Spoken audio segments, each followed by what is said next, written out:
pessoal, tudo bem?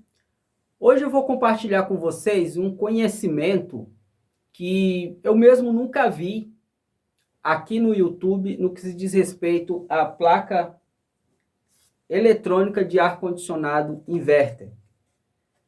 Eu tenho certeza que esse conhecimento que eu vou passar para você hoje neste vídeo, você só encontra dentro de cursos de especialização e caro, geralmente curso que custa acima de 1.800 a 2.200 reais. Mas eu vou te passar de muita boa vontade, gratuitamente. E em troca, só peço a sua gentileza de deixar aquele like e se inscrever no canal se você acha que esse conteúdo vai te ajudar, vai ser útil para você em algum dia. Tudo bem? Defeito de placas de ar-condicionado, eles são de diversos tipos. Alguns são facilmente detectados, bastando somente fazer uma inspeção visual. Daí você vê um capacitor estufado, um CI rachado ou furado, né? Muitas das vezes, se é curto-circuito, até com multímetro você acha com muita facilidade. Então isso aí não é problema, né? É como diz o ditado, né? Se tiver defeito, está na vista. Então, esses tipos de defeito é fácil de você localizar, isolar a área afetada e substituir aqueles componentes específicos. Agora, difícil mesmo é você localizar defeito quando o componente não está aberto nem curto, ele está alterado. Tá? Tome, por exemplo, um circuito de precisão que leva um sinal específico para o microcontrolador. Tá? Digamos que em um determinado terminal lá do microcontrolador precisa chegar exato 900 milivolts. Passou para 1,1, código de erro. Baixou de 900 para 800 milivolts, código de erro. Ou seja, é precisa ter 900 milivolts ali naquele terminal para que tudo funcione bem. Subiu, código de erro. Baixou, código de erro. Tá? E muitas das vezes o código de erro até te remete. Né? Um exemplo aqui é erro de PFC. Aí você vai lá no circuito de PFC, faz o mapeamento dele, localiza lá, sei lá, 16 componentes. Um deles está alterado, provocando aquela confusão, aquele mal entendido lá no microcontrolador. Entendeu? É aí que você precisa utilizar, né, o conhecimento matemático, né, lei de Ohm, fazer alguns cálculos básicos para você verificar se aquele componente realmente está certo ou se é ele que está alterado. E fazer o mesmo procedimento com todos os outros que possam apresentar esse tipo de defeito. E é exatamente isso que eu vou deixar aqui para você como exemplo, tá bom? Agora, foco na bancada. Essa placa é de um ar-condicionado da LG, da evaporadora. Um ar-condicionado de 12.000 BTUs, um ar-condicionado inverter. Ela está tendo alguns problemas na fonte chaveada. Ora a fonte liga, ora a fonte não liga. Então, estou fazendo algumas análises aqui. E aí vou aproveitar, né, a oportunidade de já deixar essa explanação aí para vocês, tá? Essa explicação aí. Primeira coisa que eu quero que vocês vejam no osciloscópio, eu vou estar medindo uma das tensões do secundário do transformador, que agora está operando normalmente. Aparentemente está normal, tá? Perceba que eu vou estar medindo em cima desse capacitor aqui, ó. Ó, esse capacitor bem aqui, tá? Vou colocar a ponta de prova positiva do osciloscópio nesse símbolo aqui, ó, onde que parece um T.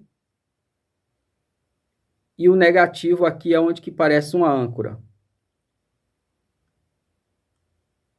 Percebam lá no osciloscópio que nós temos 12,1 volt. O resistor que eu vou estar utilizando neste exemplo é este daqui, ó. Agora eu vou estar medindo em cima dele para a gente ver qual que é a queda de tensão que nós vamos ter. Percebam que o osciloscópio ele precisa ser configurado, Tá? Agora eu tenho aqui 5 volts por divisão, vou estar baixando apenas para 100 milivolts por divisão. Ok. Vou pegar a ponta de prova positiva e colocar em cima do resistor do lado da fonte, né, que é 12 volts.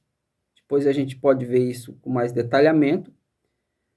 E a ponta de prova negativa, né, o terra, o GND do osciloscópio, eu vou colocar na outra extremidade do resistor. Ignorem os ruídos, mas percebam que ali nós temos...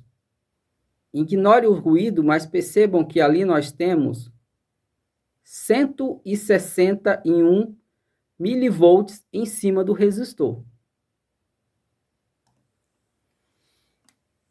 A questão é, como é que eu posso ter certeza que essa queda de tensão em cima desse resistor está correta? Como é que eu posso saber, ter certeza plena, se esse resistor não está alterado? Esse é o X da questão. Para mais ou para menos. É possível saber sem ter que tirar ele aqui da placa? Sim, é possível. E é exatamente isso que você vai aprender agora. Agora nós vamos para aquela parte que a maioria não gosta, mas é muito necessário, pessoal. Que é a parte teórica da coisa, né? Vamos escrever aqui algumas informações que a gente já sabe, já constatou. A primeira delas é a tensão que nós temos na fonte, que é 12,1 volt. Tá? Medimos em cima do capacitor lá. Tá? Então, aqui nós temos o positivo, temos o negativo. Ok? Então, a nossa tensão de alimentação desse circuito, dessa malha, é 12,1 volt. Na sequência, eu tenho a seguinte situação. Tem um resistor, não vou revelar ainda qual que é a resistividade dele. Temos um resistor R aqui. Em cima dele, eu medi uma queda de tensão de 0,16 volts, ou 160 milivolts. Em cima dele, a gente mediu essa queda de tensão. Ok? Seria a mesma coisa de você pegar aqui o multímetro, o seu multímetro, e fazer isso aqui, ó. Negativo na fonte e o positivo aqui, ó.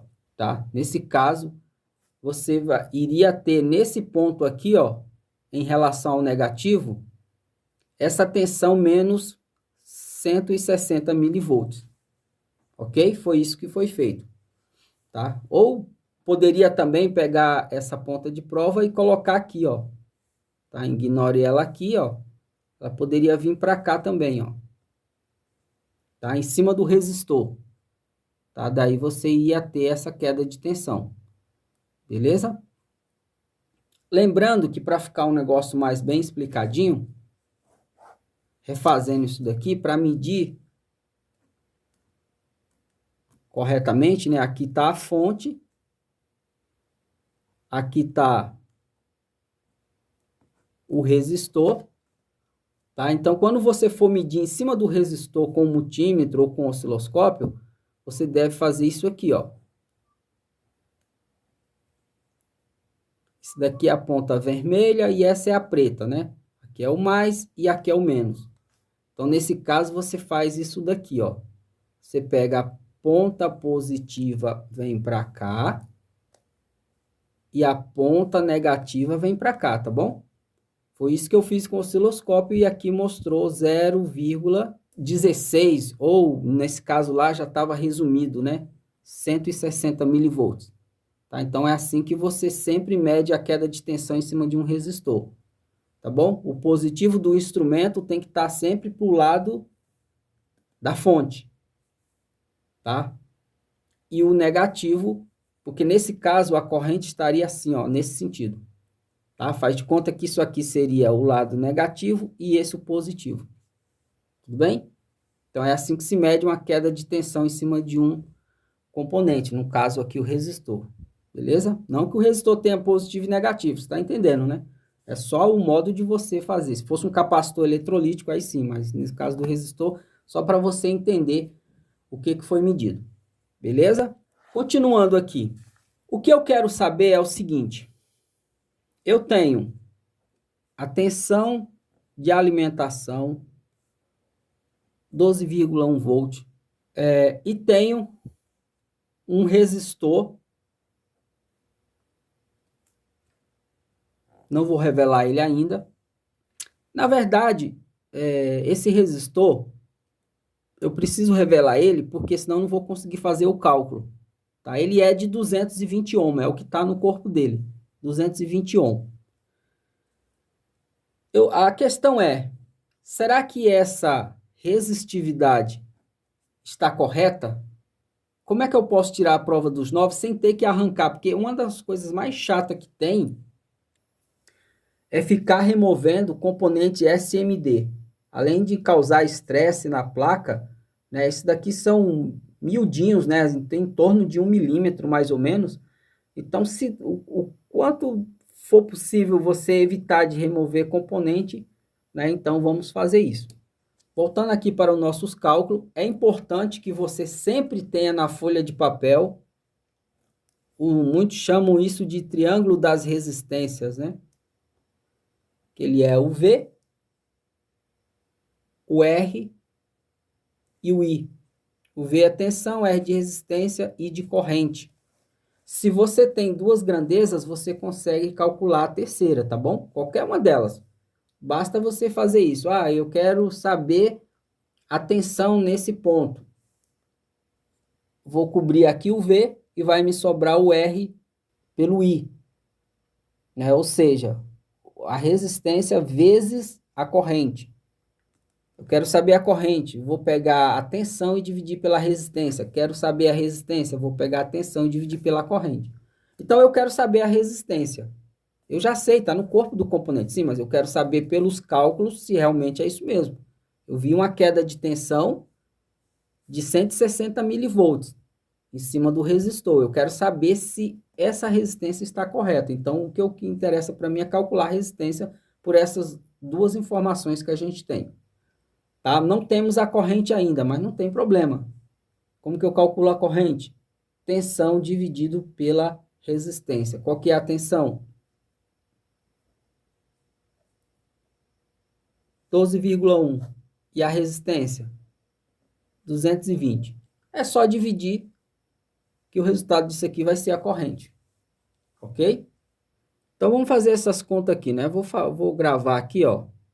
12,1, que é a tensão de alimentação, dividido pela resistividade do resistor, né? Que é 220, deu 0,055, tá? Então, esse resultado aqui, ó, na verdade é esse, ó, 0,055, tá? O que é isso aqui? Miliampere, beleza? Prosseguindo. Então, eu já sei o que eu quero. Eu quero calcular a resistência. Quero saber a resistividade desse resistor se está correto. Então, o R é igual tensão dividido pela corrente. Que tensão é essa? 12,1, a nossa tensão de alimentação. Dividido por quanto? Quanto que é a corrente? 0,055. Quanto que dá isso? Agora eu vou ter a prova dos 9 se realmente esse resistor está correto ou não. 12,1 dividido por 0,55. 220. Então, esse resistor, ele tem que ser de 220. Como eu não mostrei ele ainda, eu vou mostrar só para a gente ver que realmente o que foi mostrado no osciloscópio, né, a queda de tensão em cima dele, a tensão de alimentação, e os cálculos realmente Pessoal, editando o vídeo, eu lembrei que eu tinha que ter passado também uma outra forma de calcular o resistor, tá? Porque nós falamos em tensões, tensão de alimentação e queda de tensão, mas no final acabei não provando que 161, que foi a tensão que o osciloscópio mediu, né? Foi 161 milivolts, se realmente está correto, né? Isso aí a gente não viu. Então, nesse caso, você pode fazer o seguinte, ó. A nossa tensão de alimentação. A nossa tensão de alimentação era 12,1, né? A tensão no resistor era 0,161 volt. Como é que eu sei que essa tensão realmente é pela resistividade do resistor, né? Que a resistividade do resistor era 220 ohm.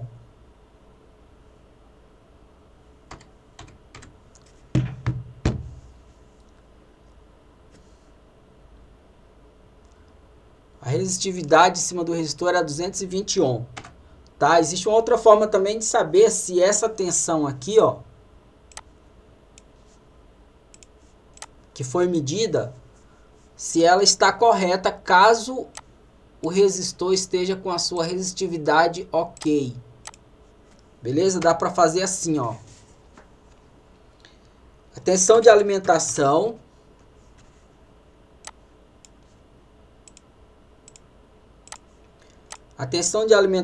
menos a tensão em cima do resistor, que é 0,161,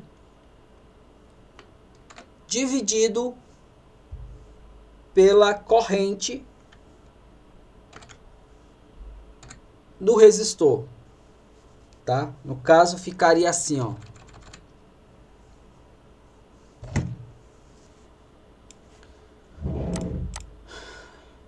(12,1) menos 0,161 dividido pela corrente, né? Que a corrente é 0,055. Deu 217,07 ohm. Como não existe um resistor comercial com essa resistividade, foi colocado, né, 222, tá? Então, dessa forma dá para provar que realmente naquele ponto, com resistor 220 ohm, estando ele certinho, vai ter uma queda de tensão de 161 ou 161 milivolts, né? Que a gente mediu, tá? Essa é uma outra forma de fazer também, beleza? Vamos continuar aqui agora. Né? Mostrou pra gente que esse resistor está corretíssimo, ele não está alterado. Então imagine você que num circuito aí que você está analisando tenha, sei lá, 7 resistores, cara. Tá? Com a tensão de alimentação XYZ, seja ela qual for. Dessa forma você consegue saber sem ter que removê-los da placa. Ah, mas Luciano, digamos que a fonte está caindo, se for o caso, e eu não tenho alimentação, como é que eu faço? Ótima pergunta. Não tem alimentação da própria placa, né? Ó, esse é o resistor que a gente está usando aqui, ó. Eu vou ampliar aqui. Olha só. 221. Tá, e o que significa esse 221, Luciano? Um resistor SMD. Então, o resistor SMD 221, na tabela de codificação, né, de resistores SMD, a gente repete os dois primeiros algarismos, 22, e o último, o terceiro, é a quantidade de zero. Então, está mais que comprovado que realmente o que a gente mediu com instrumentação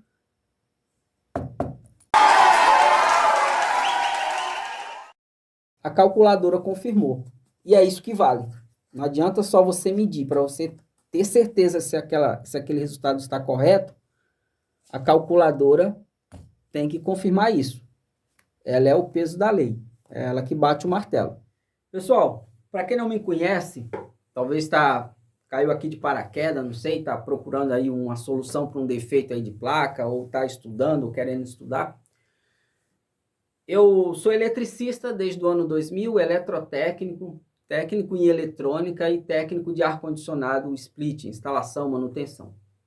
Eu trabalhei como eletricista do ano 2000 até 2013. Eu fiz centenas de instalações elétricas para as residências, casa, apartamento, prédios comerciais e até algumas indústrias. Modéstia à parte, eu fiquei tão bom, tão profissional, tão perito em instalações elétricas, que às vezes o cliente me ligava assim e falava assim: moço, você é eletricista? Sou. Olha, metade da minha casa está no escuro e a outra metade, quando liga o chuveiro, acende as lâmpadas. Precisava que você vinha aqui dar uma olhada.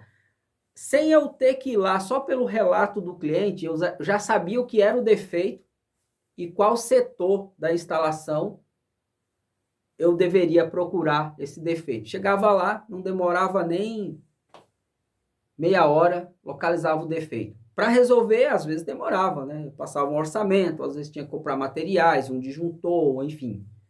Né? Um trecho de um circuito que danificou é outra história. Mas eu localizava o defeito dentro de pouco tempo.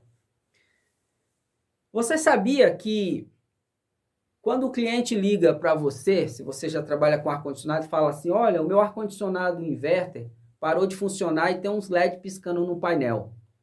Aí o que você faz? Você fala olha, grava aí com o seu celular mais ou menos 1 minuto para eu ver, para eu identificar aqui esse código de erro. Quando o cliente te mandar esse vídeo que você identificar o código de erro, sem você nem ao menos ter ido lá, sem você nem ao menos saber qual que é a marca. Para isso você precisa saber, porque senão você não vai ter acesso à lista dos códigos de erro, né? Que cada marca tem o seu significado. Mas à distância, sem ter ido lá ver o equipamento, você já vai saber qual setor da placa está o defeito. Você já vai saber o que é o defeito, somente pelo videozinho do código de erro identificado, você vai saber qual é o defeito e qual setor da placa você vai trabalhar para poder localizar o componente defeituoso. Mas, Luciano, isso é possível? Quantos meses eu tenho que estudar? Eu só vou te pedir um prazo. 15. 15 o quê? 15 meses? Não, 15 dias. 15 dias é mais o suficiente para eu te ensinar o nome, a função e como testar cada componente de uma placa de qualquer ar-condicionado inverter. VRF, não importa. Se é placa eletrônica, pode ser até de geladeira. Tem aluno aí postando no grupo até placa de outros tipos de equipamento aí, de máquina de solda, enfim. Então, se você quer ficar perito em conserto de placa de ar-condicionado inverter ou convencional, primeiro link aqui, ó. E outra, eu não vou te cobrar igual muitos cobram por aí 2.300, 1.800. Deixam só as aulazinhas básicas ali desbloqueadas, só vai depois de 30 dias é que libera o outro conteúdo, aí já é tarde. Aí você descobre que não é aquilo que você achava que era, a metodologia é ruim, não que a pessoa não seja um profissional. Às vezes o cara é super perito, mas tem diferença. Uma coisa é você ser perito, outra coisa é você saber ensinar para as pessoas aquilo que são coisas diferentes. Técnicas de ensino, de passar um aprendizado de uma forma eficiente é uma coisa. Você ser um profissional e usar aquele conhecimento para você é outra coisa diferente. Então tem gente que é perito, mas não sabe ensinar. As pessoas não conseguem entender, ele não tem uma metodologia simplificada e esclarecedora. Isso você vai encontrar no meu curso e pode testar sem compromisso por 7 dias. Deixei lá mais de 60 videoaulas desbloqueadas. Videoaulas técnicas mesmo, com conteúdo aprofundado. Não é coisinha superficial que você encontra em qualquer lugar por aí, não. Primeiro link aqui na descrição. E olha, no final dessa semana, a gente vai voltar para o preço antigo, que é 497. Por enquanto ainda está 297. Vale super a pena você conferir. Mais de 220 videoaulas. O link está aqui, ó, na descrição do vídeo. Falou? Abraço.